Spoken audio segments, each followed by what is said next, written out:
Hello student, आज हम लोग देखेंगे क्लास 10th के एनसीईआरटी मैथमेटिक्स के एक्सरसाइज 5.1 को, और इसमें जितने भी क्वेश्चन हैं उसको सॉल्व करेंगे। तो स्टार्ट करते हैं इसके पहले क्वेश्चन से। ये रहा पहला क्वेश्चन। इसमें क्या कहना है कि in which of the following situation, यानी कि जो भी सिचुएशंस नीचे दिए गए हैं उनमें से किस में does the list of number involved make an arithmetic progression. और जो नंबर्स इन्वॉल्व होंगे उस सिचुएशंस में वो कौन, मतलब कि वो एक अरिथमेटिक प्रोग्रेशन बना रहे हैं एंड व्हाई, और क्यों। तो पहला उसमें देख लेते हैं कि सिचुएशन क्या है, और सिचुएशन में जो भी नंबर इन्वॉल्व होंगे तो वो नंबर, वो जो सीक्वेंस बनेगा, और सीक्वेंस ऑफ नंबर्स, वो अरिथमेटिक प्रोग्रेशन है या नहीं वो बताना है। तो देख लेते हैं। तो इसका पहला है the taxi fare after each kilometre when the fair is 15 rupees for the first kilometre.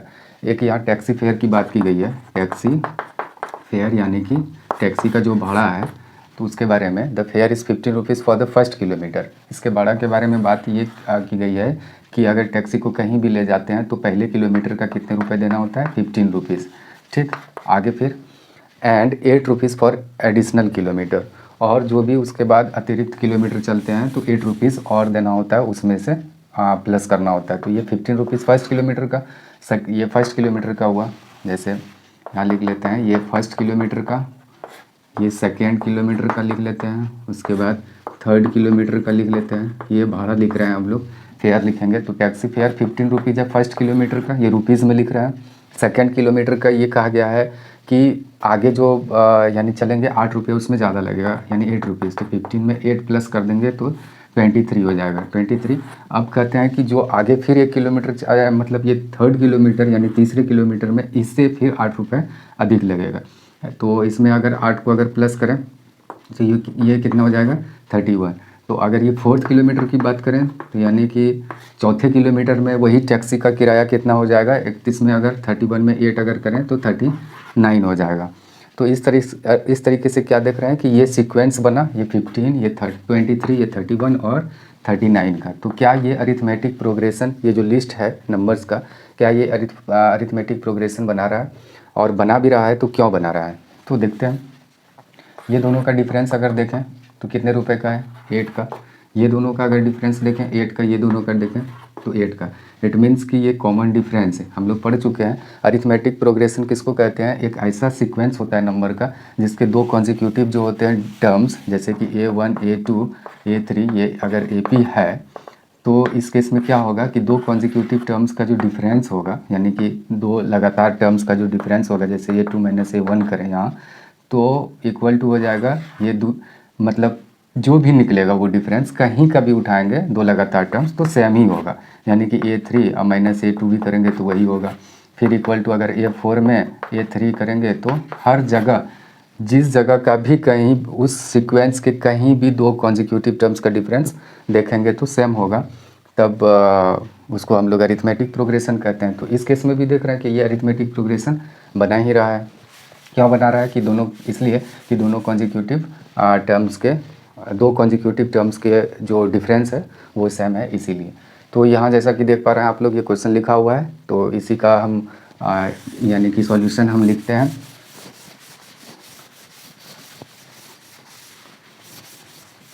तो इसी का अगर फर्स्ट का, यानी कि पहले का अगर फर्स्ट देखें तो इसमें क्या लिखेंगे, लिखेंगे कि the sequence of taxi fare, यानी इन रुपीज़, जो भी होगा in rupees will be as follows, यानी कि वो इस तरीके का होगा। किस तरीके का, इन रुपीज़ में लिख रहे हैं। ये 15, 23, उसमें फिर 8 प्लस अगर कर देंगे तो 31, 39 एंड सो ऑन। तो ये क्या है, AP फॉर्म कर रहा है। तो यहाँ लिखेंगे कि the sequence of taxi fair, ऐसे लिखेंगे टैक्सी फेयर, क्या लिखा हुआ था उसी तरीके का हम लोग लिख देंगे। इसमें कहा गया कि involve make an arithmetic progression and why the sequence of taxi fare is forming या forms an A P because, इसमें कारण भी पूछा गया है तो मेंशन कर देंगे, बिकॉज द डिफरेंस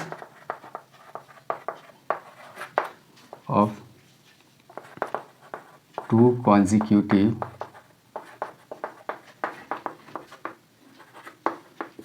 टर्म्स, जो भी यानी कि डिफरेंस है 2 कॉन्जिक्यूटिव टर्म्स का, वो क्या है, टर्म्स का इक्वल है, तो ऐसे कर सकते हैं, या difference of 2 consecutive terms is the same, ऐसे लिख सकते हैं कि जो भी है वो सेम है हर जगह कॉन्जिक्यूटिव का, यानी टर्म्स का, ये दोनों का डिफरेंस, फिर ये दोनों का डिफरेंस, ये दोनों का डिफरेंस अगर देखें तो इसीलिए ये फॉर्म कर रहा है। तो अब अगले क्वेश्चन की तरफ बढ़ते हैं, तो वो भी हम लोगों को वेरीफाई करना है, बताना है, और अगर है इसमें जितने भी यानी कि जितने भी सिचुएशंस दिए गए हैं उसमें जितने भी नंबर्स इन्वॉल्व होंगे, क्या वो अरिथमेटिक प्रोग्रेशन फॉर्म कर रहा है, अगर हाँ तो क्यों। दूसरा है, क्वेश्चन को लिख लेते हैं इसी में, यानी कि फर्स्ट का जो है सेकंड है, ये फर्स्ट का ये सेकंड रहा, क्या है कि the amount of air present in a cylinder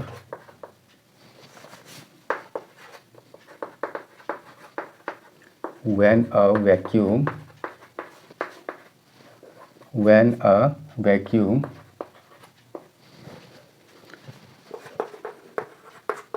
pump removes 1/4 of the air remaining in the cylinder at a time,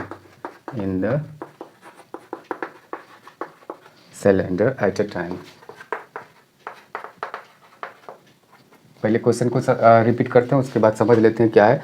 the amount of air present in a cylinder when a vacuum pump removes 1/4 of the remaining air, इसमें होगा remaining air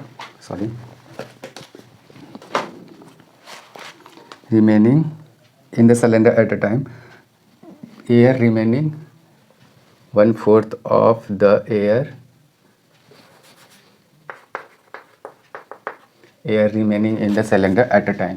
हाँ, तो question को समझते हैं कि the amount of air present in a cylinder, एक cylinder है, मान के चलते हैं कि ये रहा सिलेंडर, इसमें एयर प्रेजेंट है, ये रहा एयर प्रेजेंट है, इसका अमाउंट मान लेते हैं कि ये अमाउंट मान लेते हैं कि वो V है, इसका वॉल्यूम जो है वो V है, इसमें V एयर मौजूद है, मान लेते हैं। The amount of air present in a cylinder when a vacuum pump क्या होता है, जो इससे यानी कि एयर को निकालने वाला एक पंप होता है, वो removes 1/4 of the air remaining in the cylinder eight A time, एक बार में वो यानी कि 1/4 एयर को निकाल लेता है। जैसे कि अभी यहाँ V है एयर टोटल, तो उसमें V का 1/4 को निकाल लेंगे एयर, फिर जो बचेगा उसमें से फिर 1/4 को निकालेगा, ऐसे ही निकालेंगे, तो जो वो एक नंबर बनेगा, यानी कि इसमें जो एयर प्रेजेंट रहेगा उसका जो नंबर बनने वाला है, तो वो अरिथमेटिक प्रोग्रेशन फॉर्म कर रहा है कि नहीं, वो पता करना है। तो मान लेते हैं, लेट द, यहाँ सॉल्यूशन पहले लिख लेते हैं, देखते हैं क्या होता है। Let the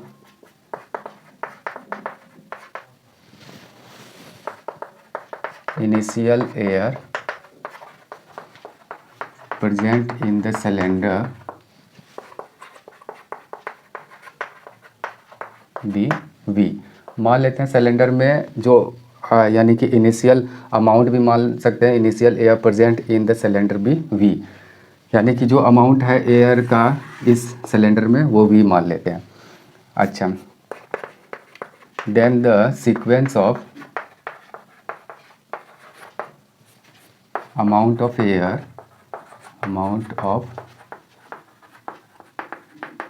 remaining air in the cylinder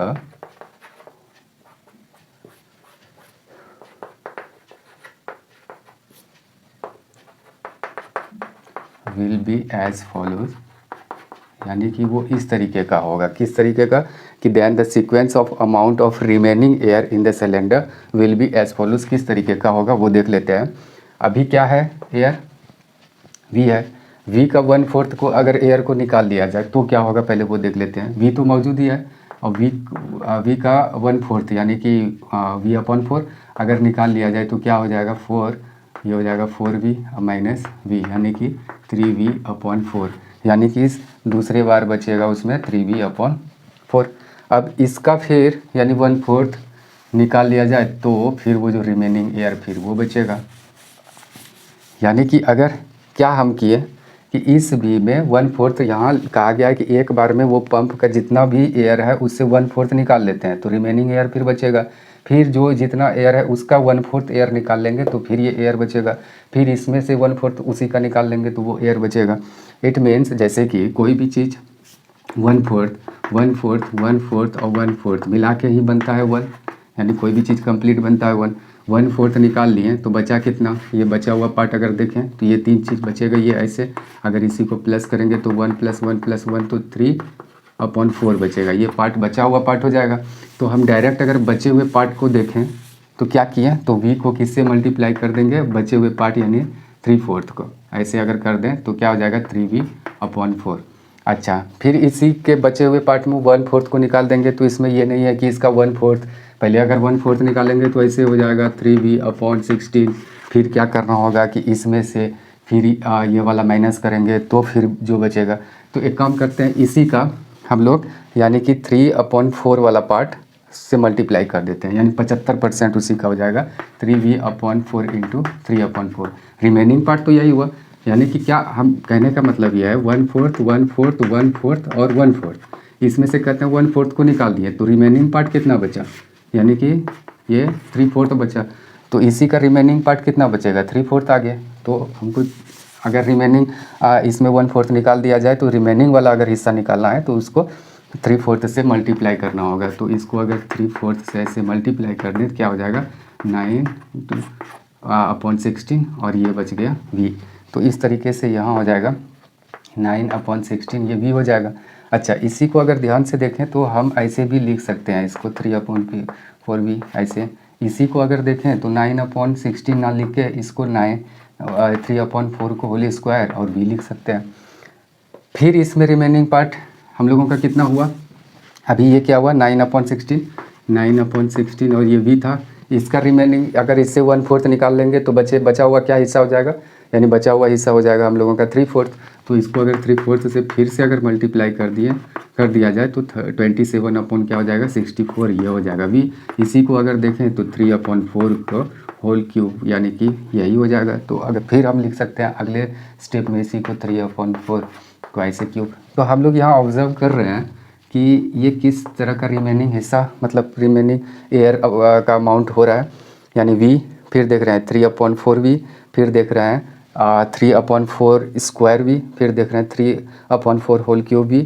तो इस तरीके से देख रहे हैं कि पावर जो है इधर यहाँ इंक्रीज़ हो रहा है, यानी यहाँ 2, यहाँ 1 था, यहाँ 2 है, यहाँ 3 है। तो अब की बार क्या होगा इस तरीके से, यानी ये हो जाएगा 4v। तो ऐसे सो ऑन चलते रहेगा। तो क्या ये AP में है, क्या ये AP फॉर्म कर रहा है, जो ये सीक्वेंस हुआ ये एयर का जो भी अमाउंट है एयर का। तो ये थोड़ा सा पहले इधर देखना चाहेंगे हम लोग, जैसे कि 2 है, 2 स्क्वायर है, 2 क्यूब है, 2 4 है, क्या ये AP फॉर्म कर रहा है। तो चेक करते हैं, यहाँ क्या देख रहे हैं कि पावर इंक्रीजिंग ऑर्डर में है। तो इसका अगर चेक करें तो क्या हो जाएगा, दूसरे में अगर पहले टर्म को घटाएं तो क्या होता है देख लेते हैं।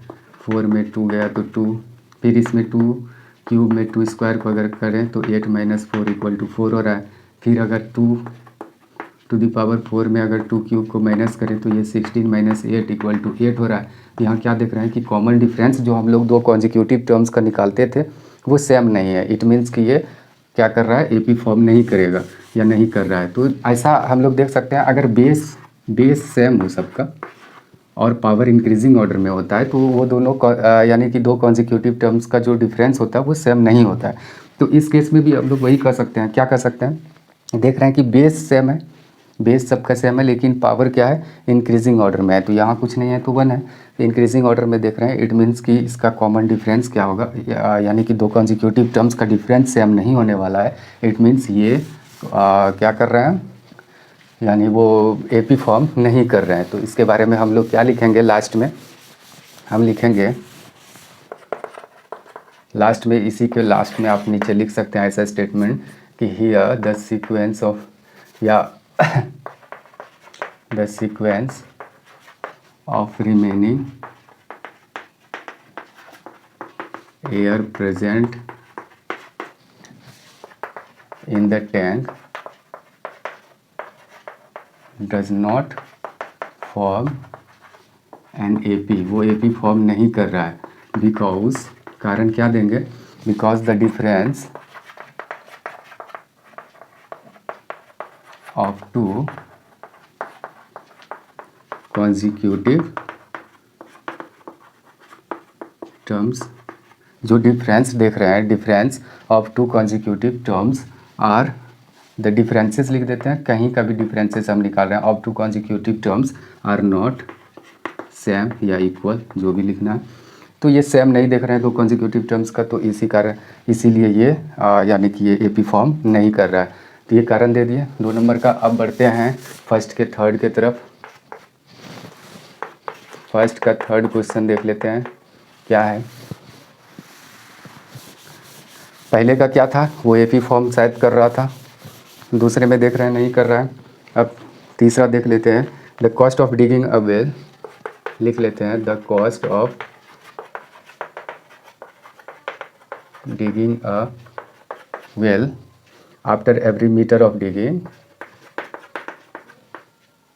After every metre, after every metre of digging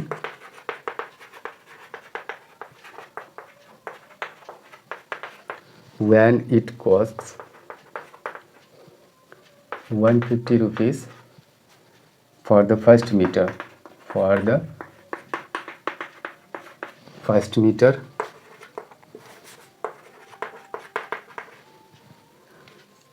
and rises by 50 rupees for each subsequent meter।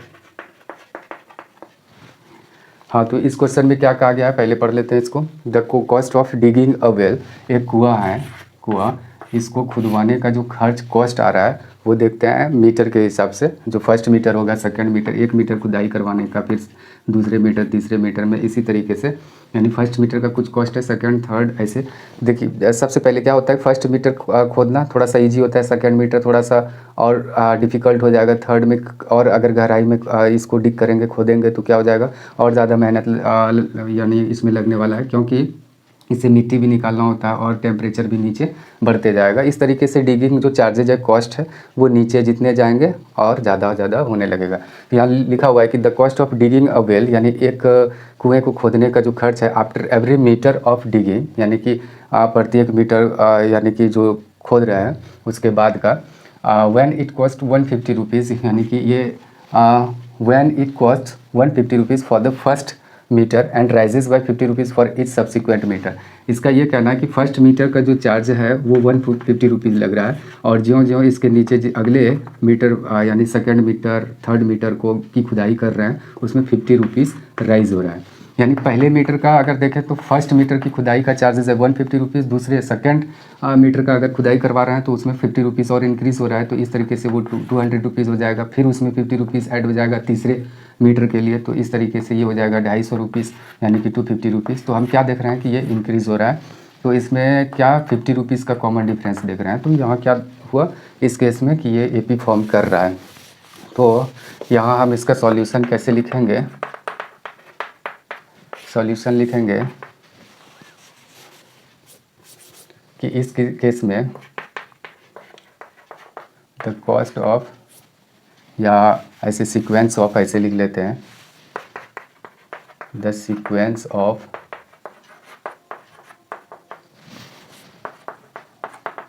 Cost of digging the well every meter will be as follows, यानी इस तरीके का होगा, जो प्रत्येक मीटर की खुदाई यानी कि जो करेंगे उसके जो कॉस्ट होंगे उसके सीक्वेंस कुछ इस तरीके के बनेंगे इन रुपीज़। वो क्या है डायरेक्ट लिख देते हैं, जैसे पहले मीटर की का कॉस्ट आ जाएगा 150 रुपीज़, उसमें फिर 50 रुपीज़ ऐड होगा, फिर देख रहे हैं 25 टू 50 रुपीज़, फिर इसमें 50 रुपीज़ अगर ऐड करेंगे तो 300, ऐसे सो ऑन चलते रहेगा।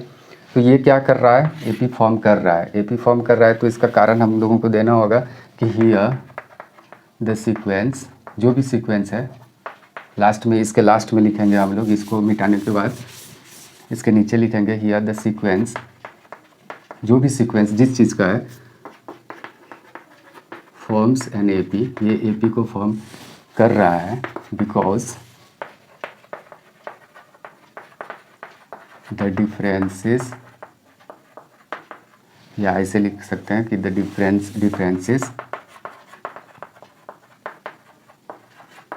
ऑफ टू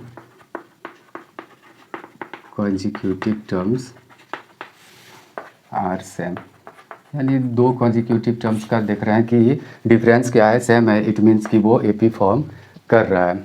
अगर नहीं रहता तो हम कहते हैं कि एपी फॉर्म नहीं कर रहा है। तो ये इस तरीके से हम लोग 1 का थर्ड भी देख लिए। अब देखते हैं 1 का फोर्थ, ये रहा 1 का फोर्थ क्वेश्चन। इसका क्या कहना है कि the amount of money in the account every year, the amount of money in the account every year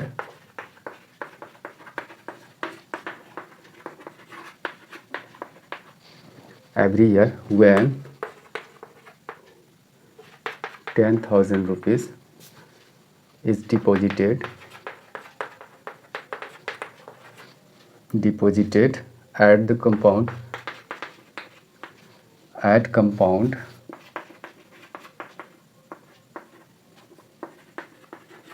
interest at 8% per annum। ऐसा कुछ है, तो देख लेते हैं। पहले क्वेश्चन को रिपीट करते हैं। The amount of money in the account every year when 10,000 is deposited at compound interest at 8% per annum. ये क्वेश्चन है। क्वेश्चन का कहना है कि अमाउंट ऑफ मनी, जैसे हम लोग जैसे कि इंटरेस्ट तो पढ़ चुके हैं प्रीवियस क्लासेस में कि इंटरेस्ट दो तरीके के होते हैं, एक एसआई और एक होता है सीआई, जिसको हम लोग सिंपल इंटरेस्ट एसआई को कहते हैं, इसको कंपाउंड इंटरेस्ट। कंपाउंड इंटरेस्ट में क्या होता है, इंटरेस्ट का एवरी ईयर जो इंटरेस्ट होता है उसका फिर इंटरेस्ट सब में जुड़ जाता है, जो भी प्रिंसिपल होता है, और फिर उसके साथ सेकेंड ईयर का हम लोगों का इंटरेस्ट का भी इंटरेस्ट लगता है। इसमें क्या होता है, जो भी इंटरेस्ट हो रहा है, जैसे कि अगर 100 रुपीज़ लिए हैं, अगर इसका 5 रुपीज़ हो रहा है 1 ईयर में इंटरेस्ट हो रहा है, तो दूसरे साल भी 100 रुपीज़ का 5 रुपीज़ ही लगेगा। यानी कि ये फर्स्ट ईयर का 5, सेकेंड ईयर का भी 5, थर्ड ईयर का भी 5, ऐसे ही लगने वाला होगा। ये ऐसा ही कहलाता है। लेकिन इस केस में क्या देखते हैं कि 100 रुपीज़ का 5 लग रहा है पहले साल, तो दूसरे साल ये 5 और 100 यानी कि 105 का फिर यहाँ लगेगा चार्जेस। फिर ये जो होगा, सपोज़ कि यहाँ एक्स है, तो अब की बार 105 और प्लस एक्स इसका लगेगा चार्जेज, ये थर्ड ईयर। तो इस तरीके से क्या देख रहे हैं कि हम लोग इसमें इंटरेस्ट का भी इंटरेस्ट लगता है सीआई में, यानी कि ये ज़्यादा इसका यानी कि ये सीआई बहुत जल्दी बढ़ता है, इसका इंटरेस्ट बहुत ही ज़्यादा लगता है सीआई के केस में, अगर वो सीआई का कंडीशन रहता है। तो the amount of money in a account every year, account में अमाउंट जो निकालते हैं हम लोग, अमाउंट जिसको हम लोग मिश्रधन वगैरह करते हैं, तो कुछ इस तरीके का होता है फॉर्मूला, इस तरीके का फॉर्मूला होता है। एवरी ईयर अमाउंट क्या होगा, अगर 10,000 यहाँ लिखा हुआ है कि when 10,000 is deposited at compound interest, compound interest पर अगर उसको जमा कर दिया जाए, किस रेट पर, यानी 8% पर एनम के रेट पे अगर जमा कर दिया जाए। तो इस केस में क्या देख रहे हैं, प्रिंसिपल हम लोगों का 10,000 रुपीज़ है, रेट देख रहे हैं पर एनम 8% है, पर एनम ये हो जाएगा, और ये इसको लिखते हैं ऐसे पर एनम, और क्या है एवरी ईयर, वो तो टाइम का तो कहा ही गया है। तो पहले साल अगर देखें तो इसमें टाइम एन है, एन पहले साल, फिर दूसरे साल, तीसरे साल और जुबिले। तो यहाँ पहले साल का अगर देखें तो क्या देखेंगे कि अमाउंट क्या हो रहा है कि ये 10,000 तो रहेगा ही, यानी ऐसा कहा गया है क्वेश्चन में कि amount of money in the account every year, यानी किसी के अकाउंट पर वो जो अमाउंट होगा, यानी मिश्रधन होगा हर साल के अंत में, वैन 10,000 रुपीज़ को डिपॉजिटेड, यानी कि 10,000 को जब डिपॉजिट कर दिया जाएगा कंपाउंड इंटरेस्ट के पर एट 8% पर एनम, यानी कि उसका रेट ऑफ इंटरेस्ट क्या हो जाएगा, 8% हो जाएगा पर एनम, यानी कि प्रत्येक वर्ष के तौर पे, यानी कि एक वर्ष में 8 रुपये लगने वाला है, 100 रुपये का यहाँ।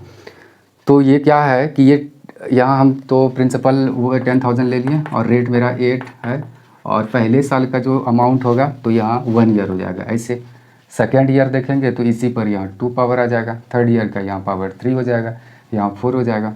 अभी इसके पहले जो हम लोग क्वेश्चन सॉल्व किए थे कि उसमें क्या देखे थे कि किसी भी नंबर पर अगर 2 पर पावर 1 है, 2 पे पावर 2 है, 2 पे पावर 3 है, 2 पे पावर 4 है, तो ये चीज़ ये सबका कॉमन डिफरेंस सेम नहीं होता है और ये एपी फॉर्म नहीं करता है जब बेस उसका सेम हो और ये पावर इंक्रीजिंग ऑर्डर में हो।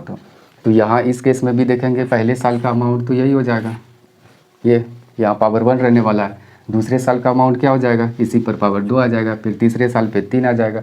इस तरीके से फिर ये क्या करेगा, ये एपी फॉर्म नहीं करेगा क्योंकि ये कॉमन डिफरेंस सेम नहीं रहेगा। तो यहाँ लिखते हैं इसका सॉल्यूशन लिखते हैं हम लोग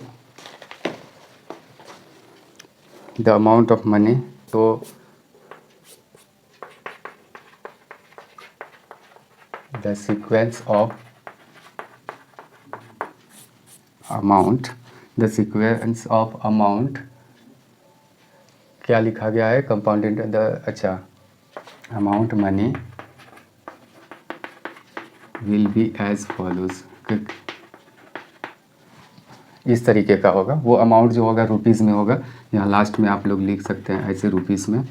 तो पहले साल का क्या हो जाएगा, पहले साल का होगा अमाउंट तो आपको यानी ये प्रिंसिपल तो लिखना ही पड़ेगा, रेट ऑफ इंटरेस्ट है। इस तरीके से ये पावर 1 देंगे, पहले साल का हो गया ये।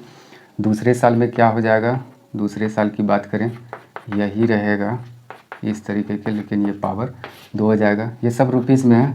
तीसरे साल का लास्ट में अगर अमाउंट देखेंगे तो क्या हो जाएगा, ये 8%, ये पावर 3 एंड सो ऑन, ऐसे चलते रहेगा। तो क्या देख रहे हैं कि यहाँ पावर इंक्रीजिंग ऑर्डर में है, बेस सेम है। इट मीन्स ये दोनों का जो कम डिफरेंस होगा फिर ये दोनों का डिफरेंस सेम नहीं होने वाला है और इस तरीके से ये सीक्वेंस एपी नहीं फॉर्म कर रहा है। क्योंकि वही कारण हम लोग लिख देंगे जैसे लिखा करते हैं, क्या लिखेंगे, यह द सीक्वेंस, जो भी सीक्वेंस इसमें दिया गया है, does not form an AP because, क्या कारण है, because the differences of two consecutive terms are not same।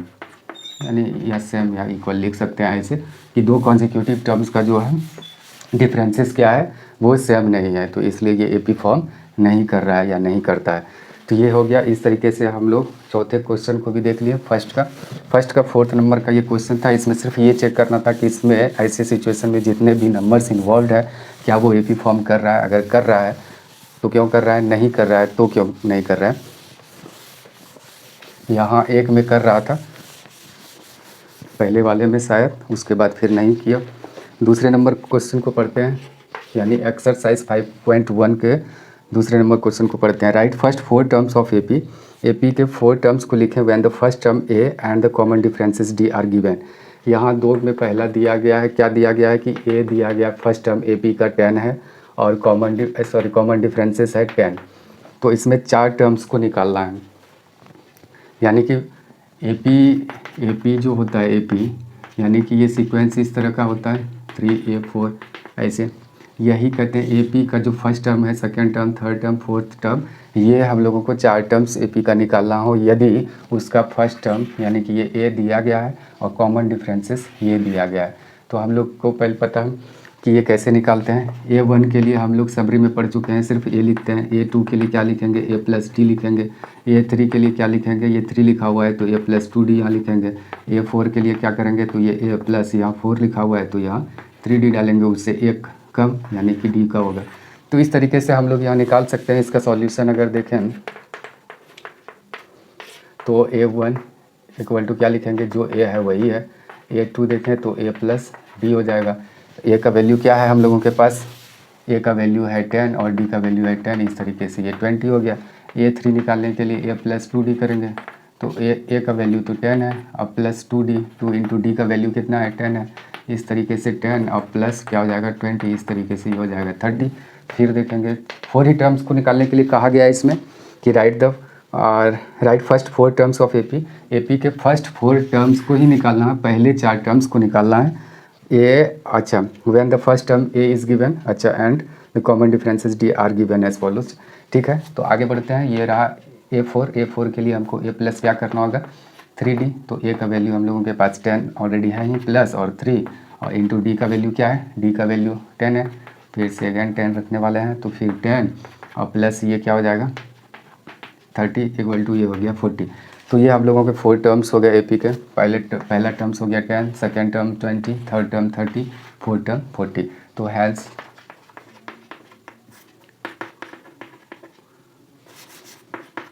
Hence first 4 terms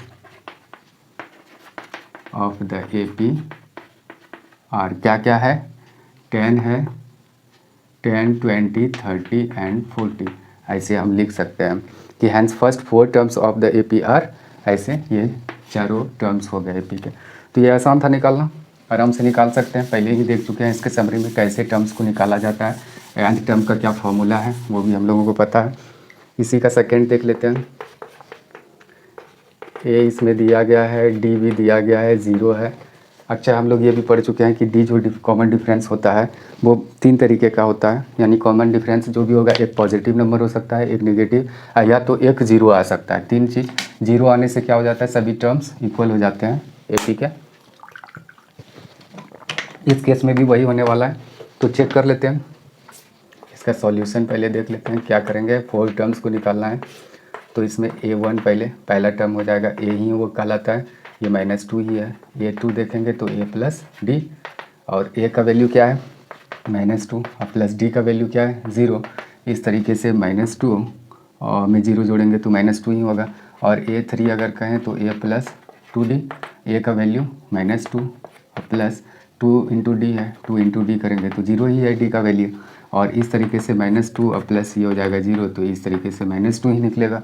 A4 देखें तो फिर A प्लस 3D, तो यहाँ ए का वैल्यू है -2 प्लस और ये 3D, 3 इंटू डी का वैल्यू 0 है। तो इस तरीके से -2 और प्लस ये हो जाएगा 0, तो इस तरीके से -2 हो गया। यानी हम लोगों के पास ये चारों टर्म्स आ गया। तो बाद में हम लोग लिख सकते हैं hence first 4 terms of the AP are, ऐसे -2 -2 -2 एंड -2, इस तरीके से हम लोग लिख सकते हैं लास्ट में ऐसा स्टेटमेंट। अब बढ़ते हैं तीसरे क्वेश्चन की तरफ, यानी कि ये सेकेंड का थर्ड है। देख लेते हैं इसमें क्या कहा गया है। 2 नंबर का ये थर्ड है। तो इसमें दिया गया है कि ए का वैल्यू दिया गया है, फर्स्ट टर्म है 4 और कॉमन डिफरेंस इससे डी से हम लोग जिसको डी से डिनोट करते हैं उसका वैल्यू है -3। तो यहाँ भी देख लेते हैं कि क्या हो जाएगा। A1 अगर कहें तो ए को ही कहते हैं, ये 4 हो गया। A2 देखें तो A प्लस डी, तो ए का वैल्यू है 4 और प्लस डी का वैल्यू है -3, तो इस तरीके से 4 - 3 हो जाएगा 1। और ये A3 अगर निकालें तो A प्लस 2D, तो ए का वैल्यू क्या है 4 और 2 इंटू डी का वैल्यू -3। इस तरीके से अगर इसको सॉल्व करें तो ये हो जाएगा 4 और प्लस माइनस तो माइनस ही हो जाएगा यहाँ, और 3 2 ज़ा 6, तो इस तरीके से -2 हो गया। A4 अगर देखें तो A प्लस 3D, तो ए का वैल्यू है 4 और 3 इंटू डी का वैल्यू क्या है -3 है, डी का देख सकते हैं वहाँ। तो इस तरीके से इसका क्या हो जाएगा वैल्यू, ये हो गया 4 और प्लस माइनस तो माइनस ही हो जाएगा यहाँ, और 3 3 ज़ा 9, तो इस तरीके से -5। तो हैंस हम लिख सकते हैं बाद में, hence first 4 terms of the AP, जो भी एपी है आर, क्या हो जाएगा 4 हो गया, 1 हो गया, -2 एंड ये -5। क्या लिख दिए, hence first 4 terms of the AP are 4 1 -2 and -5। ये स्टेटमेंट लास्ट में अगर लिख देंगे तो थोड़ा सा इसको अच्छा कंसीडर किया जाएगा और एग्ज़ाम में अच्छे मार्क्स को ऑब्टेन कर सकते हैं।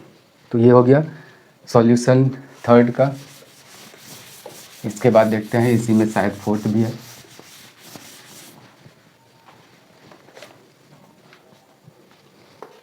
तो सेकेंड का फोर्थ देख लेते हैं। इसमें ए फर्स्ट टर्म दिया गया है, डी फ्रैक्शनल नंबर है यानी हाफ इसमें दिया गया है। हाफ ऐसे लिखें या तो 0.5 लिखें, कोई दिक्कत नहीं है। तो इस केस में देख लेते हैं क्या हो जाएगा। तो इस केस में A1 इक्वल टू ए ही होगा -1। A2 अगर देखेंगे तो A प्लस क्या हो जाएगा D। A का वैल्यू हम लोगों के पास -1 ऑलरेडी है ही, तो अब प्लस D का वैल्यू देखें तो हाफ हो जाएगा। इस तरीके से क्या हो जाएगा, अगर इसी को LCM ऐसे लें तो -2 अब +1, तो इस तरीके से ये -1/2 हो गया। A3 अगर देखें तो A + 2D हो जाएगा। A का वैल्यू तो -1 है, प्लस 2D, 2 इंटू D का वैल्यू है हाफ, तो ये दोनों कैंसिल हो गया, तो -1 और +1। इस तरीके से A3 का वैल्यू देख रहा है कि 0 हो गया। फिर A4 का वैल्यू A + 3D हो जाएगा। A का वैल्यू है हम लोग के पास -1 प्लस 3 इंटू D का वैल्यू क्या है, हाफ है, हाफ ऐसे रखते हैं, तो इस तरीके से क्या हो जाएगा -1 और प्लस, ये दोनों कैलकुलेशन करेंगे 3/2 हो जाएगा। और आगे अगर कैलकुलेशन करें तो क्या हो जाएगा -2 और +3, तो ये हो जाएगा फिर हाफ। तो इस तरीके से हम लोगों के पास फर्स्ट 4 टर्म्स आ गया AP का, ये रहा, 0 रहा और हाफ रहा। तो बाद में ऐसे लिख सकते हैं कि hence first 4 terms of the AP are -1, -half, 0 and half. तो ये हो गया चौथा यानी फोर्थ, सेकंड का फोर्थ। अब देखते हैं सेकंड का, ये लास्ट शायद है 5th नंबर। इसमें क्या है देख लेते हैं।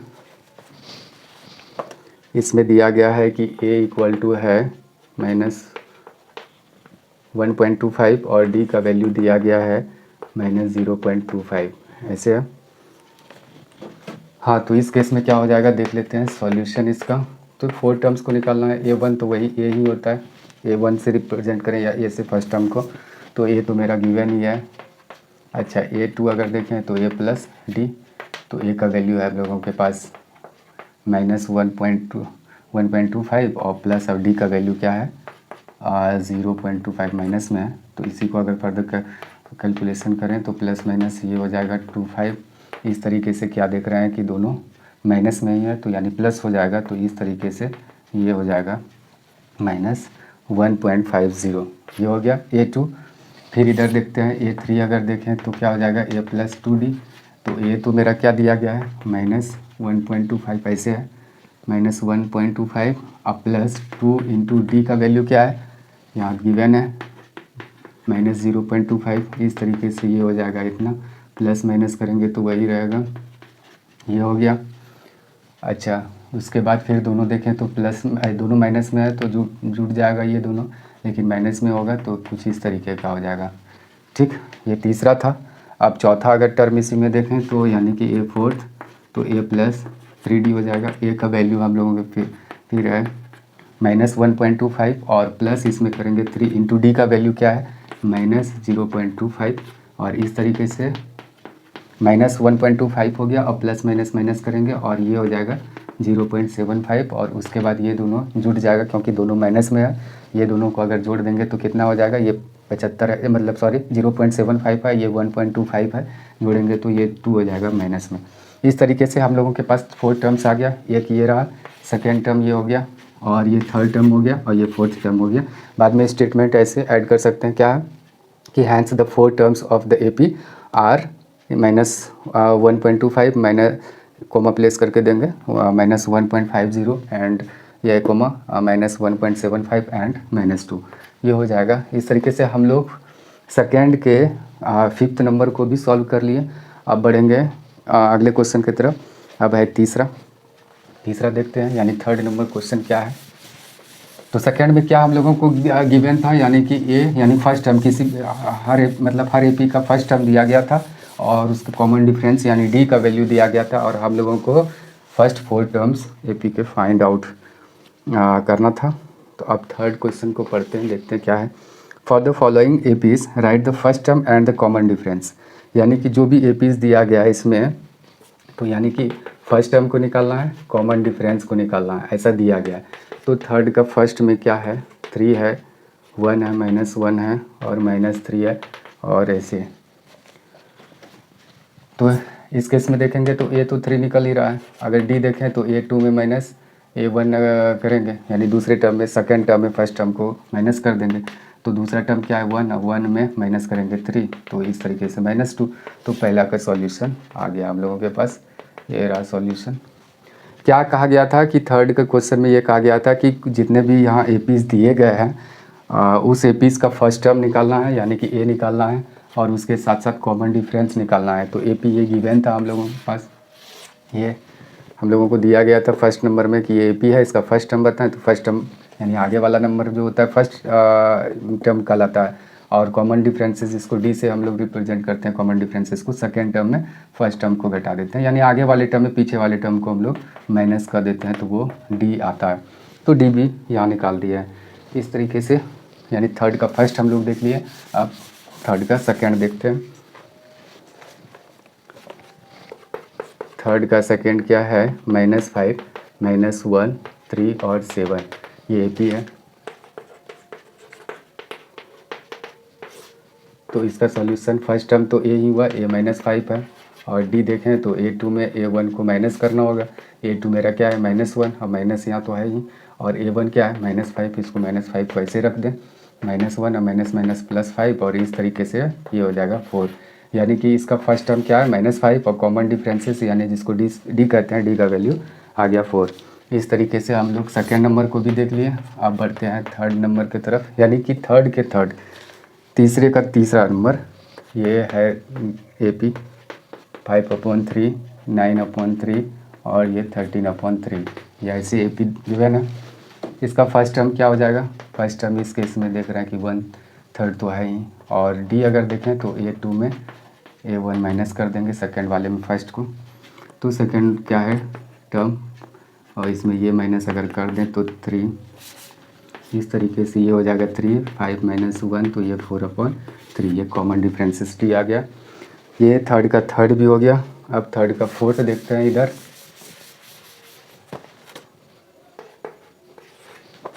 थर्ड का फोर्थ क्या दिया गया है कि 0.6 है, 1.7 है, 2.8 है और फिर 3.9 है। तो इस केस में क्या देख रहे हैं कि a = 0.6 यही है फर्स्ट टर्म, और डी देखें तो इस टर्म में इसको माइनस कर देते हैं 1.7 में। यहाँ एक बार लिख लेते हैं कि a2 - a1, तो a2 क्या है 1.7 और a1 क्या है 0.6, तो इस तरीके से 1.1 हो जाएगा ये कॉमन डिफरेंस। फर्स्ट टर्म हो गया 0.6 और कॉमन डिफरेंस 1.1। इस तरीके से थर्ड क्वेश्चन भी हम लोग सॉल्व कर लिए। अब इस एक्सरसाइज यानी 5.1 के लास्ट क्वेश्चन को देखते हैं, वो है फोर्थ नंबर क्वेश्चन। इसमें बहुत सारे क्वेश्चंस है यानी फोर्थ में, लेकिन इसको स्टार्ट करने के पहले इसको पढ़ते हैं क्या है ये फोर्थ नंबर क्वेश्चन। फोर्थ में कहा गया है कि which of the following are APs, यानी कि इसमें जो भी दिए गए हैं जितने भी सीक्वेंस है नंबर, यानी नंबर के सीक्वेंस, वो कौन से एपी में है। If they are form an AP, अगर वो एपी को फॉर्म कर रहा है तो find the common differences D and write 3 more terms, और 3 कॉमन डिफरेंस भी निकालना है, उसके साथ साथ 3 और टर्म्स को भी फाइंड आउट करना है। क्वेश्चन का क्या कहना है फिर से रिपीट करते हैं। जैसे कि इसमें ये एक सीक्वेंस दिया गया है नंबर्स का, क्या ये एपी फॉर्म करता है, which of the following are APs, क्या ये एपी है, एक तो ये बताना है। अगर एपी फॉर्म कर रहा है तो कॉमन डिफरेंस बताना है यानी डी का वैल्यू, और उसके साथ साथ ये भी कहा गया है कि अगर ये एपी है तो इसके आगे के 3 टर्म्स को निकालना है। जैसा कि हम लोग पहले ही पढ़ चुके हैं, जैसे ये एक सीक्वेंस है, ये एपी होता है यानी कि कॉमन डिफरेंसेस इसके सेम होंगे तब, यानी a2 - a1 इक्वल टू होना चाहिए a3 - a2 equal to a4 - a3, ये होना चाहिए और तब ये एपी फॉर्म करेगा, अदरवाइज़ नहीं। तो यहाँ इस केस में देखते हैं इसका, लेट्स चेक, इसको चेक करते हैं पहले।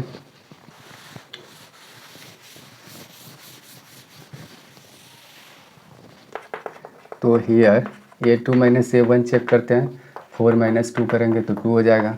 a3 में a2 यानी इसमें माइनस करेंगे तो क्या हो जाएगा 8 - 4 = 4। a4 में a3 को माइनस करेंगे, इसमें ये अगर माइनस करेंगे फोर्थ है, इसमें थर्ड को अगर माइनस कर देंगे तो 8। क्या ये सभी सेम है, तो यहाँ देख रहे हैं ये 2 है, ये 4 है, ये 8 है, सेम तो नहीं दिख रहा है।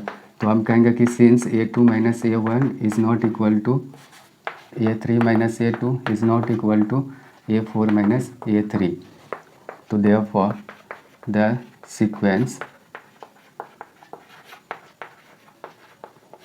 क्या लिखा हुआ है, the sequence is not in AP, ये AP में नहीं है। ऐसा कह सकते हैं कि ऐसा है इसलिए वो एपी में नहीं है। तो ये रहा फोर्थ का पहला। अब देखते हैं फोर्थ का, यानी फोर्थ का फर्स्ट देख चुके हैं, अब देखते हैं सेकंड। यानी जांच करना है हम लोगों को वो एपी फॉर्म कर रहा है कि नहीं। एपी फॉर्म कर रहा है तो उसका कॉमन डिफरेंस क्या है, और उसके फिर अगले 3 टर्म्स को भी फाइंड आउट करना होगा अगर वो एपी में है तो, या एपी है तो इस केस में यहाँ देखते हैं कि हियर ये 2 माइनस A1, A2 ये है, इसमें अगर 2 को माइनस करेंगे तो ये तो 5 अपॉन 2 है, तो यानी कि ढाई में 2 अगर करेंगे तो क्या हो जाएगा, हाफ ही होगा। अगर इसी को ऐसे देखें तो इस तरीके से लिख सकते हैं। फिर A3 में A2 को माइनस करें, तीसरे में दूसरे को अगर माइनस करें तो क्या हो जाएगा, ये हाफ तो देख रहे हैं। A4 में अगर A3 को माइनस करें, यानी थर्ड टर्म में, सॉरी फोर्थ टर्म में थर्ड टर्म को अगर करें तो क्या हो जाएगा, देखते हैं इस केस में। तो हर केस में क्या देख रहे हैं कि कॉमन डिफरेंसेस सेम है। इट मीन्स कि ये एपी फॉर्म कर रहा है। तो एपी फॉर्म कर रहा है तो उसका डी क्या हो जाएगा, तो डी यही है, कॉमन डिफरेंसेस यही तो है। सेकेंड टर्म में फर्स्ट टर्म को माइनस किया, ये कॉमन डिफरेंस हो गया। और इसके फर्स्ट यानी कि ये है फर्स्ट सेकेंड थर्ड फोर्थ, तो अब फिफ्थ सिक्स्थ सेवन्थ टर्म भी निकालना होगा, तो वो भी निकालेंगे। तो इसमें क्या करेंगे, ये कॉमन डिफरेंसेस को अगर प्लस कर दिया जाए तो आगे वाला निकल जाएगा, कोई दिक्कत नहीं है, आराम से। इसमें 2 में अगर हाफ प्लस करेंगे तो ये आया है, उसमें हाफ प्लस किए तो ये आया, इसमें हाफ प्लस किए तो ये आया, इसमें हाफ प्लस करेंगे तो इसका ऐसे कर सकते हैं। पहले कारण लिखेंगे कि since A2 minus A1 equal to A3 minus A2 equal to A4 minus A3, तो therefore the sequence is in AP, ये AP में है, whose common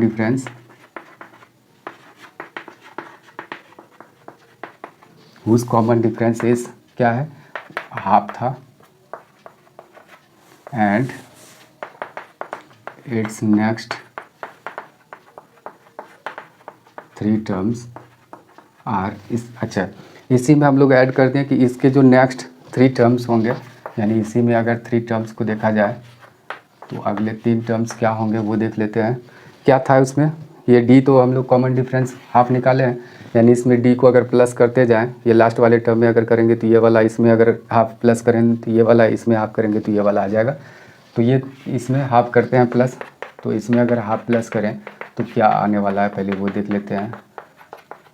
ये आ गया 2। तो इस तरीके से क्या था, एक बार फिर से चेक कर लेते हैं। वो सॉरी, यहाँ 8 हो जाएगा, ये हो जाएगा 4, यहाँ आ गया 4 में फिर हम प्लस करेंगे तो इस तरीके से, यानी 4.5, यानी कि 9/2 हो जाएगा। 4.5 में फिर हाफ करेंगे तो ये 5 आ जाएगा, यानी एक फ्रैक्शनल फॉर्म में आ जाएगा, एक इंटीजर, एक फ्रैक्शनल फॉर्म, एक इंटीजर, ऐसे आ जाएगा।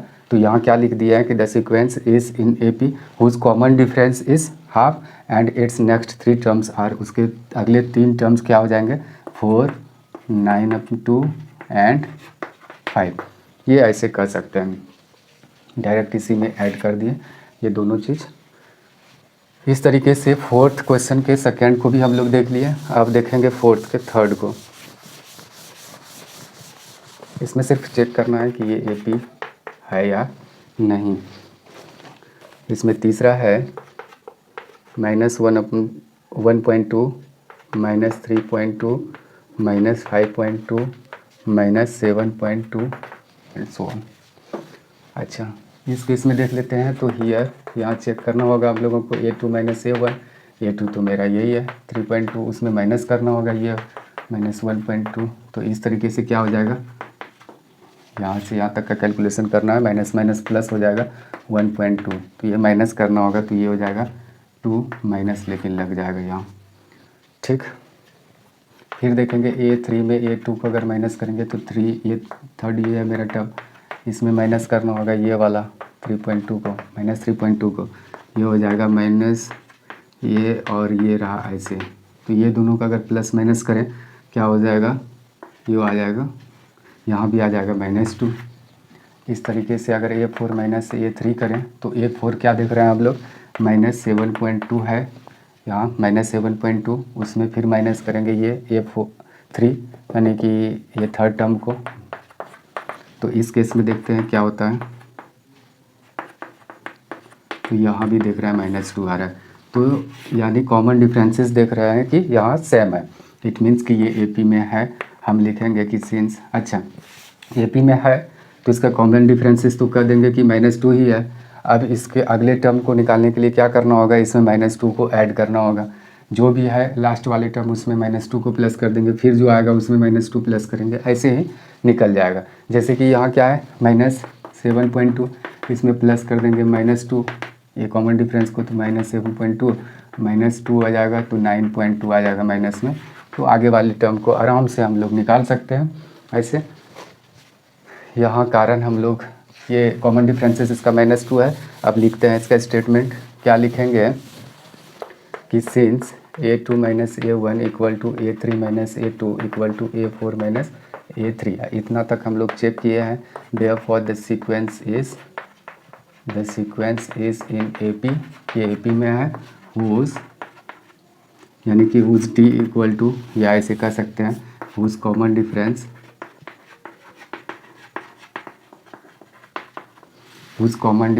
इज क्या है -2 एंड इट्स नेक्स्ट 3 टर्म्स, इसके अगले 3 टर्म्स आर क्या हो जाएंगे। सो -2 को ऐड करना है तो क्या हो जाएगा -9.2, इसमें अगर -2 करेंगे 11.2 हो जाएगा, फिर इसमें ऐड करेंगे -13.2 हो जाएगा। इस तरीके से हम लोग तीसरे क्वेश्चन को भी सॉल्व कर लिए। अब बढ़ते हैं अगले क्वेश्चन की तरफ।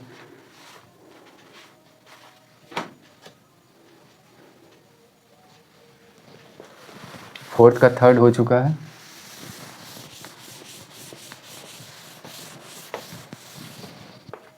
फोर्थ का फोर्थ अब की बार देखना है, देखते हैं इसका।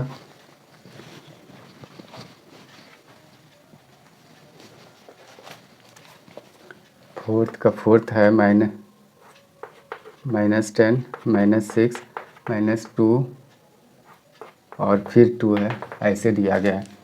क्या ये AP फॉर्म कर रहा है, क्या ये AP में है, चेक करना है। तो हियर चेक करते हैं। A2 - A1 देख लेते हैं पहले। -6 में -10 करना होगा, तो इस तरीके से -6 अब +10 हो जाएगा, ये हो जाएगा 4। A3 में A2 को माइनस करेंगे थर्ड, यानी -2 में माइनस करेंगे -6 को, -2 + 6, यहाँ भी 4 देख रहे हैं हम। A4 में A3 को अगर माइनस करेंगे, यानी कि ये वाले टर्म में 2 में अगर -2 को माइनस करेंगे तो 2 और +2 हो जाएगा। इस तरीके से देख रहे हैं कि सब का कॉमन डिफरेंसेस सेम है, तो इट मीन्स ये क्या है, AP फॉर्म कर रहा है। यहाँ ऐसे लिखेंगे कि since A2 - A1 equal to A3 - A2 equal to A4 - A3, तो therefore the sequence is in AP। अच्छा, ये तो AP में है। इसके साथ साथ और एक चीज़ जोड़ेंगे, हुज कॉमन डिफरेंस। क्या है कॉमन डिफरेंस, यहाँ देख रहे हैं 4 है। अच्छा, अब अगले टर्म को फाइंड आउट करने के लिए क्या करना होगा, लास्ट टर्म में 4 को यानी कि D को प्लस करते जाना है। तो difference is 4 and its next 3 terms are क्या हो जाएगा, इसमें अगर 4 को प्लस करेंगे तो ये हो जाएगा 6, और 6 में 10 एंड 14, ये हो गया। इस तरीके से हम लोग फोर्थ को भी देख लिए। अब फोर्थ का देखेंगे 5th नंबर क्वेश्चन को।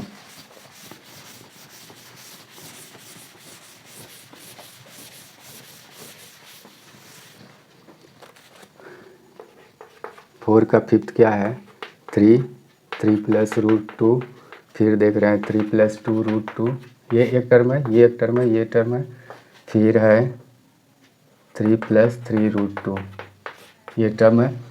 यानी यहाँ 4 टर्म गिवन है, उसके बाद डॉट डॉट डॉट लगा हुआ है। तो देखते हैं कि इस केस में क्या ये AP है या नहीं। तो क्या करेंगे, हियर A2 - A1, दूसरे में पहले को माइनस कर देंगे। इसमें 3 को अगर माइनस करते हैं तो ये कैंसिल, तो √2 बच जाता है। फिर A3 में A2 यानी कि थर्ड में सेकेंड टर्म्स को माइनस करते हैं, माइनस ये करना होगा 3+√2, इस तरीके से 3+2√2 -3 -√2, ब्रैकेट रिमूव कर रहे हैं हम लोग, इसको कैंसिल, 2√2 में एक √2 गया तो ये √2 बच गया, ये हो गया। फिर इधर देख लेते हैं, ये ए 3 में 2 को माइनस किए थे, अब की बार 4 में 3 को करेंगे तो फोर्थ मेरा ये है 3+3√2 माइनस उसमें करेंगे ये वाला क्या है 3+2√2, तो इस तरीके से 3+3√2 -3 -2√2, ये कैंसिल हो जाएगा और इस तरीके से √2 ही बच रहा है यहाँ भी।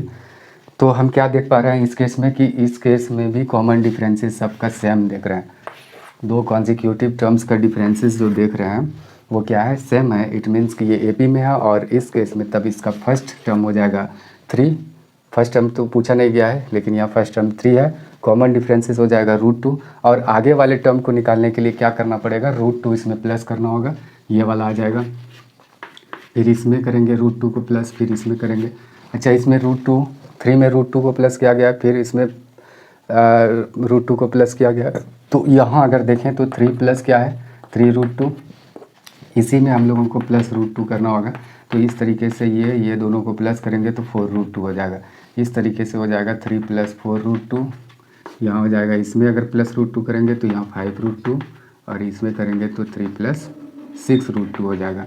तो यहाँ हम देख पा रहे हैं, तो यहाँ स्टेटमेंट आप लोग खुद ऐड कर देंगे, क्या करेंगे कि यह लिखेंगे कि since a2 - a1 = a3 - a2 = a4 - a3, तो देयरफॉर ऐसे लिखना है the sequence is in AP whose common difference is √2 and its next 3 terms are 3 + 4√2, 3 + 5√2 and 3 + 6√2, ऐसे इसके लास्ट में ऐड कर देना स्टेटमेंट, तो ये बन जाएगा। ये फोर्थ का 5th नंबर था, अब देखते हैं फोर्थ का 6th।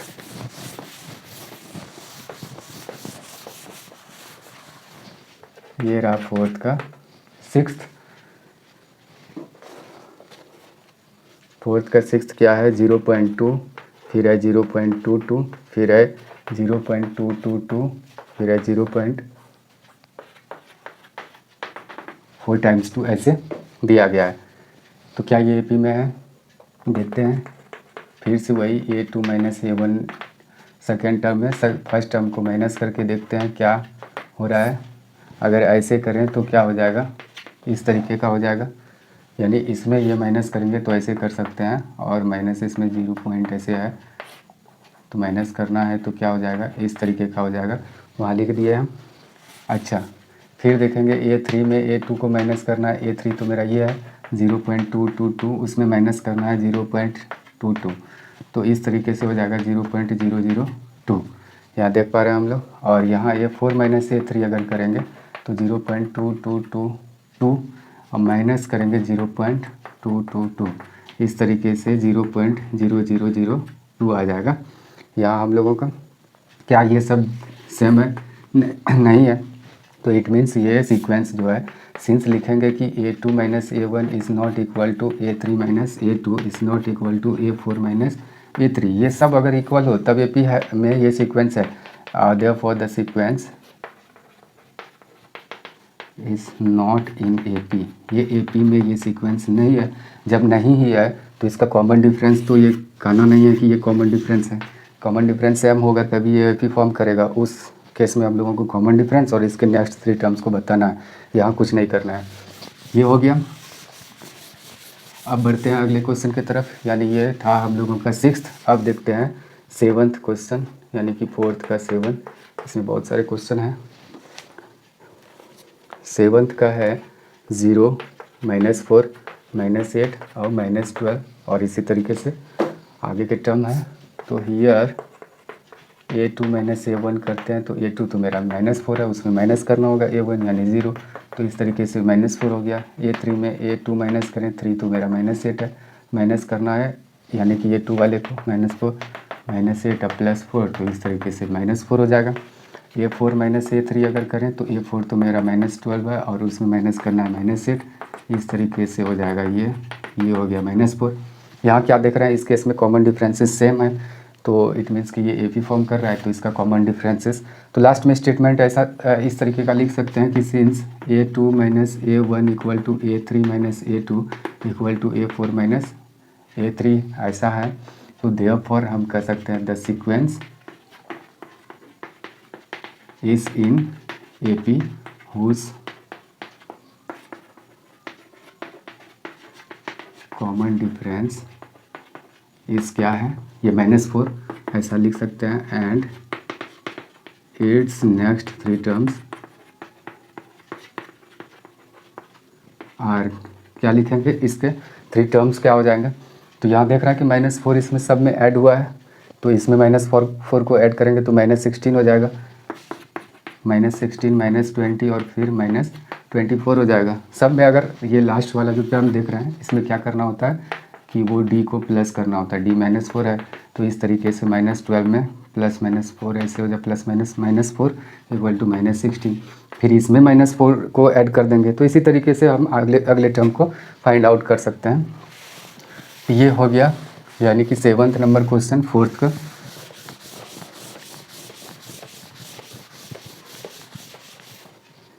ये था 7th। अब देखते हैं इसी के 8th नंबर क्वेश्चन को। क्या है 8th, -½ है, -½ है और ये रहा -½ ये -½ ऐसे भी वैसे सीक्वेंस को हम लोग देख के ऑब्जर्व करके ही बता सकते हैं कि ये इसका कॉमन डिफरेंस, यानी कि सब इसके जितने भी नंबर्स है, जितने भी टर्म्स है इक्वल है। इट मीन्स कि ये तो AP में है ही, क्योंकि कॉमन डिफरेंस इसका 0 हो जाएगा। और इस केस में यहाँ ऐसे लिख सकते हैं कि हियर A2 माइनस A1 ऐसे लिख सकते हैं equal to A3 minus A2 equal to A4 minus A3 equal to 0 लिख सकते हैं। वहाँ भी ऐसे हम लोग लिख सकते थे, लास्ट में इक्वल टू जो भी वैल्यू था। तो hence the sequence is in AP, ये AP में है, हुज कॉमन डिफरेंस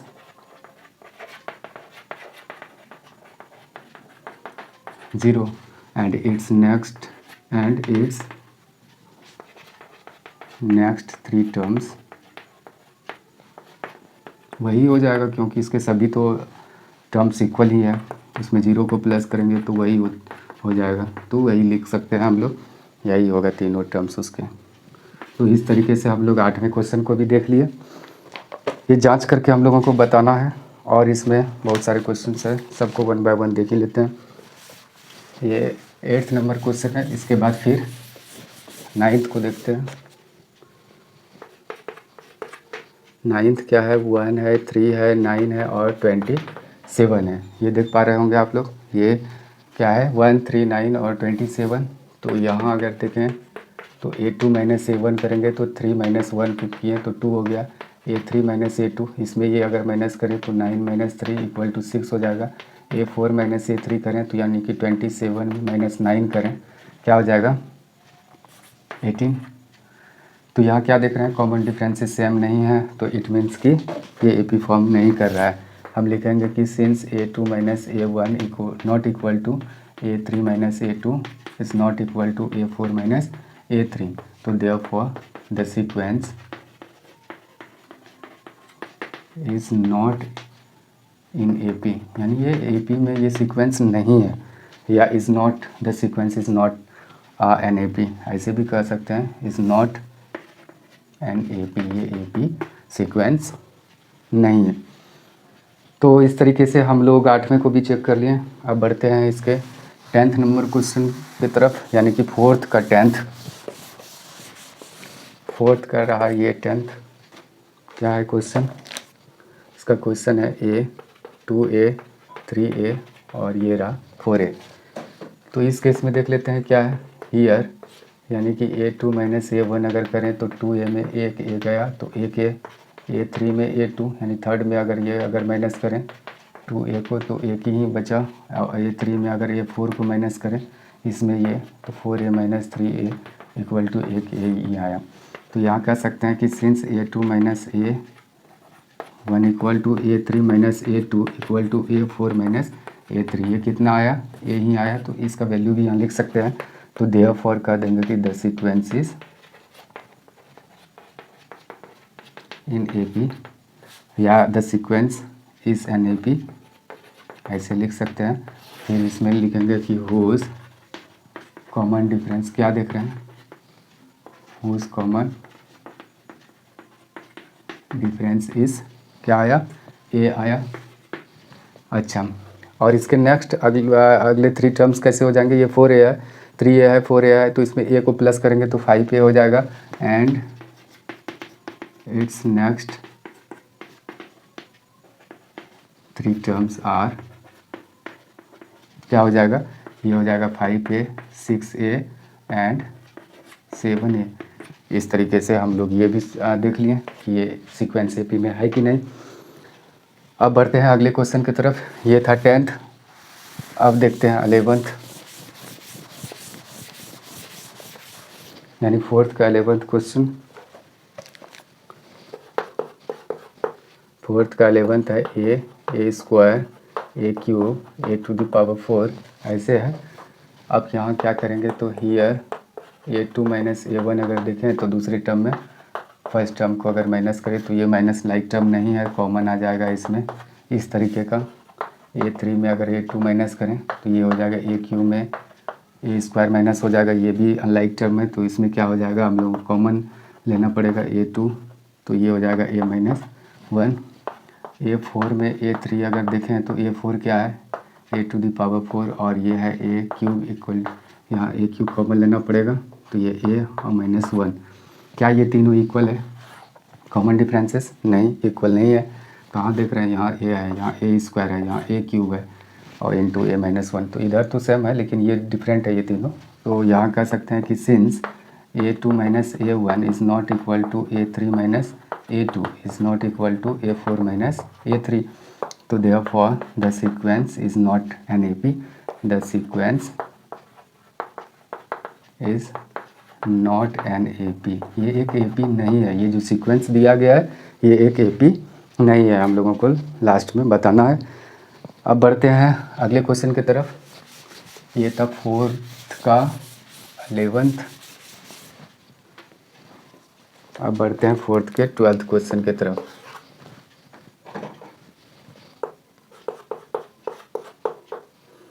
फोर्थ का 12th क्या है, √2, √8, √18 और √32, ऐसे ही है। तो यहाँ क्या करेंगे हम लोग, यहाँ भी चेक करना होगा। ईयर a2 माइनस a1 अगर देखें तो √8 में √2 को माइनस करना होगा, ये रहा। अच्छा, √8 का अगर स्क्वायर रूट निकालें तो क्या हो जाएगा, 2√2, और ये रहा √2। अच्छा, हम लोग ये कैसे निकालते हैं, ये √8 का स्क्वायर रूट, तो इसको क्या करना है, प्राइम फैक्टराइजेशन कर लेना है ऐसे पहले। तो क्या हुआ 8 का 2 इंटू 2 इंटू 2, इसमें अगर स्क्वायर रूट अगर ऐसे निकालना हो तो इसमें 2 का तो देख रहे हैं कि 2 का जो पेयर बनेगा उसमें से एक निकाल लेना है, जिसका पेयर नहीं बनेगा उसको रूट में लगा देना है। पेयर बनेगा तो उसको एक इंटीजर में ले लेना है, 2 में से एक। अगर सपोज़ कि ये है तो इस केस में क्या करेंगे, 2 में से एक निकाल लेंगे, 2 में से एक निकाल लेंगे, लेकिन इसका पेयर नहीं बन रहा है तो इसको रूट में डाल देंगे ऐसे।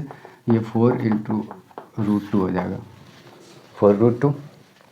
तो यहाँ ऐसे लिख दिए, तो √2 में माइनस √2 किए तो इक्वल टू √2 आया।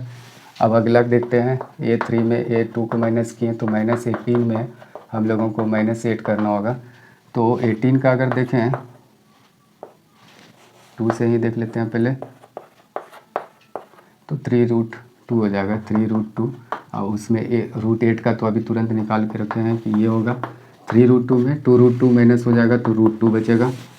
अच्छा, a4 और -a3 अगर देखें तो ये √32 है और फिर माइनस √18 है। तो इस तरीके से अगर देखें तो 32 का क्या हो जाएगा,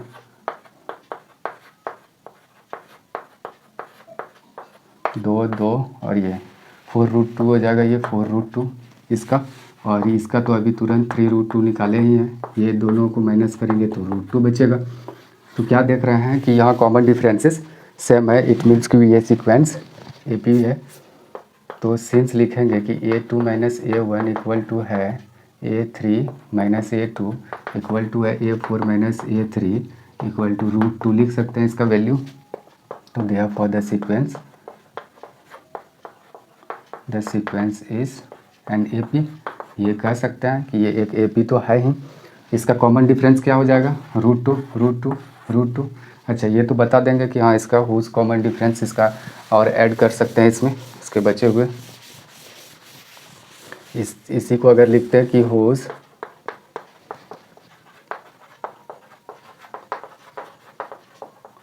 common difference is root two and its next three terms are. अच्छा, इसके थ्री टर्म्स कौन से हो जाएंगे वो भी लिखना है हम लोगों को यहाँ। तो लिख सकते हैं, इसमें क्या करेंगे, जैसे कि यहाँ रूट 32 है और उसमें फिर रूट टू को यानी कि प्लस कर देना है। ये रूट 32 क्या हो जाएगा, 4√2 और ये एक रूट टू आ गया। इस तरीके से अगर ये दोनों को जोड़ें तो ये हो जाएगा ये 50 के रूट में। ऐसे अगर इसको इंक्लूड कर दें तो आराम से हो जाएगा ये। तो हुआ ये कैसे, ये इसको इस फॉर्म में कैसे लाएं। तो ये जिस भी नंबर का स्क्वायर रूट यानी कि 5√2 है, ऐसे है ठीक। तो यानी कि ये जो 5 आया होगा तो ये 5 × 5 और ये इंटू ऐसे आ गया होगा ऐसे, तब ना इसमें एक लिया है 5 और इसका √2 तो ऐसा आया है। तो इट मीन्स कि ये वाला अगर देखें रूट में तो ये वाला दोनों को अगर मल्टीप्लाई करके सबको लिखें तो ऐसे हो जाएगा। तो इस फॉर्म में भी हम लोग लिख सकते हैं कि ये √50 हो जाएगा। √50 में फिर हम लोगों को √50 में प्लस करना हो जाएगा √2। √50 में ये 5√2 तो था ही, इसमें √2 और एक जोड़ देंगे तो ये क्या हो जाएगा 5 यानी कि 6√2 हो जाएगा 6√2। और इस केस में क्या हो जाएगा यानी कि ये √72 हो जाएगा। इसी का स्क्वायर करके भी ऐसे लिख सकते हैं, जो भी आएगा रूट में उसको यानी कि रख देना है। तो ये क्यों कैसे आया, ये ऐसे आया कि इसी को अगर हम लोगों को रूट के अंदर डालना हो टोटल को, तो हम कह सकते हैं कि ये जो भी रूट में ऐसे आया होगा तो इसी से हम लोग 6 × 6 और ×2 लिखे होंगे इस तरीके का। तब ना इससे ये 2 6 यानी ये 6 में एक 6 ले लिया है और इसका नहीं पेयर था तो ऐसे लिखे हैं। तो इसी को अगर यहाँ रूट के अंदर लिखना हो तो ये 3 3 जा 6 और 36 और 36 × 2 करेंगे तो यानी 72 हो जाएगा। तो ये तो रूट है ही 72, ऐसे ही लिखा जाता है। कई स्टूडेंट कंफ्यूज कर जाते हैं इस जगह कि ये कैसे हुआ। अच्छा, यानी ये रूट अब अगले टर्म में फिर √2 को प्लस करना है तो ये 6√2 है ही और ये √2 है, तो इस तरीके से 7√2 हो गया। तो इसी में अगर ये फिर से करें तो क्या हो जाएगा √98 हो जाएगा इस तरीके से। तो इस तरीके से तीनों टर्म्स हम लोग लिख चुके हैं इसका रूट में। अब देखते हैं 13th नंबर क्वेश्चन। ये रहा 4th का 13th नंबर क्वेश्चन। क्या है, √3 √6 √9 √12 ये चेक करना है। तो हियर चेक कर लेते हैं कि हियर a इक्वल टू क्या हो जाए, सॉरी हियर a2 - a1 करके देखना है √6 -√3। अगर ऐसे करेंगे तो क्या हो जाएगा, तो इसमें √3 को कॉमन अगर लें तो क्या हो जाएगा √2 - 1। अच्छा, अगर a3 और -a2 करें तो 3 तो मेरा √9 है और इसमें √6 ये हो जाएगा। अगर इसमें भी देखें तो √3 को कॉमन ले सकते हैं तो यहाँ हो जाएगा √3 और माइनस यहाँ हो जाएगा √2 ये हो जाएगा। अगर a4 और -a3 अगर देखें तो √12 में √9 को अगर माइनस करें तो इस केस में क्या हो जाएगा, अगर यहाँ √3 को कॉमन लिया जाए तो ये हो जाएगा 2 नहीं, यहाँ हम लोग हाँ 3 को ही ले सकते हैं तो √2 √4 और माइनस यहाँ √3 हो जाएगा। तो इस केस में हम लोग क्या देख रहे हैं कि यहाँ अच्छा यहाँ जो देख रहे हैं तो √4 का यहाँ 2 हो सकता है, ऐसे ये हो जाएगा ये। तो ये और ये क्या सेम है, ऐसा तो नहीं कर सकते हैं कि ये सेम है। ये देख रहे हैं कि सब डिफरेंट है इधर, तो ये सेम नहीं है इसलिए ये ए पी फॉर्म नहीं कर रहा है। सिंस ऐसे लिखेंगे a2 - a1 is not equal to a3 - a2 is not equal to a4 - a3। तो therefore the sequence is the sequence is not an A P, यानी कि ये एक ए पी नहीं है, ऐसा कारण हम लोग दे सकते हैं। इक्वल नहीं है, दो कॉन्जिक्यूटिव टर्म्स का डिफरेंसेस सेम नहीं है, तो हम कह सकते हैं कि ये ए पी फॉर्म नहीं कर रहा है। अब बढ़ते हैं इसके अगले क्वेश्चन की तरफ, यानी फोर्थ का है ये 14th नंबर क्वेश्चन, यानी 1 स्क्वायर है, 3 स्क्वायर है, 5 स्क्वायर है और रहा ये 7 स्क्वायर। तो हियर क्या करेंगे कि A2 माइनस A1 देखते हैं, 3 का स्क्वायर उसमें 1 का स्क्वायर करेंगे, माइनस 9 में 1 तो 8 हो गया। ये 3 माइनस A2 करेंगे तो ये 5 का स्क्वायर में 3 का स्क्वायर करेंगे तो इस तरीके का हो गया। A4 माइनस A3 करेंगे तो 4 है, 7 का स्क्वायर उसमें 5 का स्क्वायर। यहाँ क्या दिख रहे हैं, फिर वही केस क्या कि कॉमन डिफरेंसेस सेम नहीं है, it mean sequence A P में नहीं है, तो ये कह सकते हैं नॉट एन ए पी, ये एक ए पी नहीं है। तो इसमें तो ए पी नहीं है तो इसका यानी कॉमन डिफरेंसेस तो बताना नहीं है, इसके नेक्स्ट 3 टर्म्स को भी नहीं बताना है। इस तरीके से हम लोग इसके 14वें क्वेश्चन को भी देख लिए, यानी फोर्थ के 14th क्वेश्चन। अब इसके लास्ट क्वेश्चन को देखते हैं 15th नंबर का, यानी कि 15th ये लास्ट है।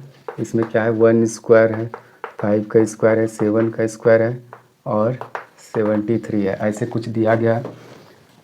अब देख लेते हैं, तो यहाँ क्या देखते हैं कि हियर A2 माइनस A1 देख रहे हैं, 5 का स्क्वायर में 5 इंटू 1 है तो 4 हो गया। A3 माइनस A2 कर रहे हैं तो 7 के स्क्वायर में 5 का स्क्वायर कर रहे हैं 24। अच्छा, और A4 में A3 को माइनस कर रहे हैं तो 73 में ये 7 के स्क्वायर को कर रहे हैं 73, 49,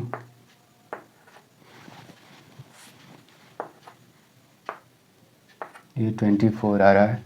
अच्छा, यहाँ हम लोग गलती किए हैं, यहाँ ये 25 माइनस 1 हो जाएगा, ये 24। तो क्या देख रहा है कि सबका कॉमन डिफरेंसेस सेम देख रहे हैं, इट मीन्स कि ये ए पी फॉर्म कर रहा है। हाँ, सिंस ऐसे लिख सकते हैं A2 minus A1 equal to A3 minus A2 equal to A4 minus A3, और इसका वैल्यू देख रहे हैं कि 24 है, तो यही मेरा कॉमन डिफरेंस है। Therefore the sequence is an A P. अच्छा, उसमें फिर ये ऐड करेंगे कि whose common difference is 24 and its next 3 terms are, क्या हो जाएगा इसमें इसके नेक्स्ट 3 टर्म्स को अगर लिखना हो तो हम लोग क्या करेंगे, इसमें यहाँ स्क्वायर के फॉर्म में लिखा गया है, अगर स्क्वायर के फॉर्म में बनता है तो स्क्वायर के फॉर्म में लिखेंगे, अदरवाइज वैसे ही लिख देंगे। ये 73 है तो इसमें 24 को ऐड करते हैं, डी को ऐड करते हैं, इसमें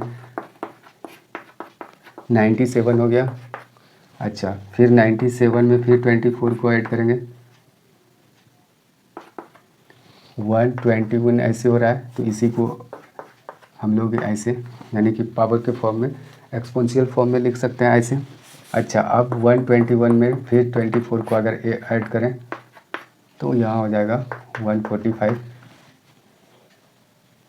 हाँ, तो इस तरीके से नेक्स्ट 3 टर्म्स इसके हो जाएंगे 97, 11 स्क्वायर और 145। इस तरीके से हम लोग यानी इस एक्सरसाइज यानी 5.1 के लास्ट नंबर ये लास्ट क्वेश्चन यानी 4th नंबर क्वेश्चन के सभी क्वेश्चंस को, यानी कि इसमें 15 क्वेश्चन टोटल थे, सबको देख लिए। तो अब हम लोग देखेंगे अगले वीडियो में एक्सरसाइज यानी कि 5.2 को।